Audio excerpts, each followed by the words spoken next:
Good afternoon, my name is Bella Kazi, and this is my presentation on the women's rights movements.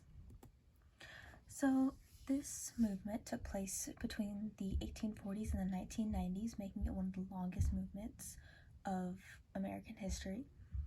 So, to begin with, in the 1840s and 1830s, women were seen as objects. They were forced to do all the housework, all the child care, stayed home. Most of them did not work, and they stayed home while their husbands did all the work. The husbands expected everything to be done by the time they got home, and the women were tired of this. So the first article I found was a book by Josie Miller called Never Fight a Woman Against a Man. It wrote about Alice Stone Blackwell and Carrie Chapman's writings. Blackwell had said that men were not to blame, but it was their resistance to change that was to blame. Most of the men did want equality, but they just didn't want to be seen as the outlier and didn't want to be the ones to start the change. But this did not account for all of them. Some men did still like having to come home and having everything ready and having the women do all the housework.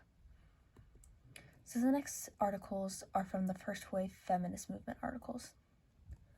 The first one written about Lucy Stone by Autumn Nyman. This is about the women's rights. Lucy Stone was part of the Women's Rights Convention.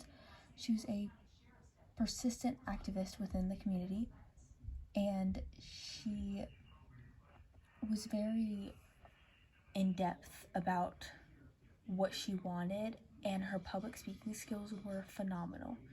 She thought that equal rights had equal opportunities, so that every man had the same chance as a woman to do anything, and every woman had the same chance as a man to do anything. The next lady is Elizabeth Cady Stanton, and this article was written by Brooke Carlaw.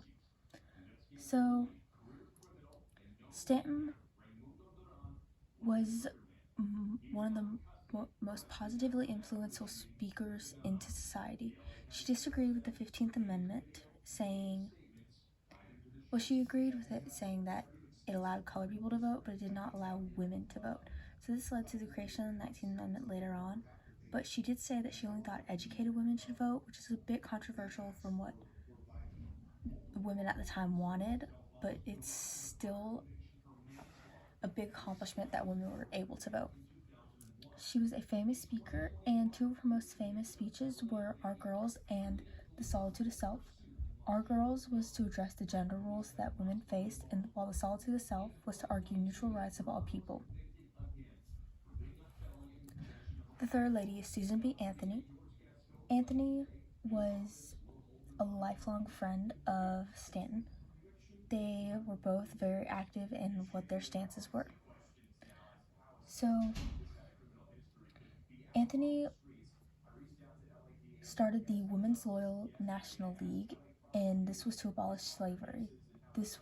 She was also one of the main reasons why the 13th Amendment was created and ratified, and this was the first organized band of people set up by a woman. So this started a great influence in society, saying that women didn't have to have men's approval. They could do things without waiting for a man to say yes. So the next set is the Sons of Temperance. So this is the original. So there's the Sons of Temperance and the Daughters of Temperance. The Sons of Temperance was the original out of the two. They had invited Susan B. Anthony as well as a couple other women to sit in to a speech where they had to discuss alcohol and the banishment of it. But when Anthony tried to put her input in, she was rejected, saying she was only there to listen. So then Anthony walked out with a bunch of women and created the Daughters of Temperance.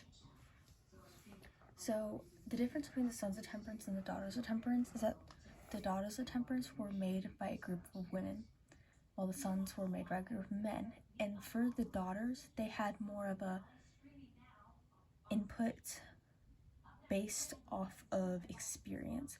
So women had faced the abuse from the alcohol, and they were tired of it. They would come home every day, or their husbands would come home every day from work and drink, and this would cause them to get really drunk and not cognitive of what was happening, and so then they would start hitting and abusing the women as well as the children. So the Daughters of Temperance originally sought to ban alcohol, or to limit alcohol, but it later became banishment when they figured that it's not gonna get better with the limitations. They had many petitions drawn up, but it never went through due to people of the time liking their alcohol just a little too much. But later on, the 19th Amendment was created and ratified.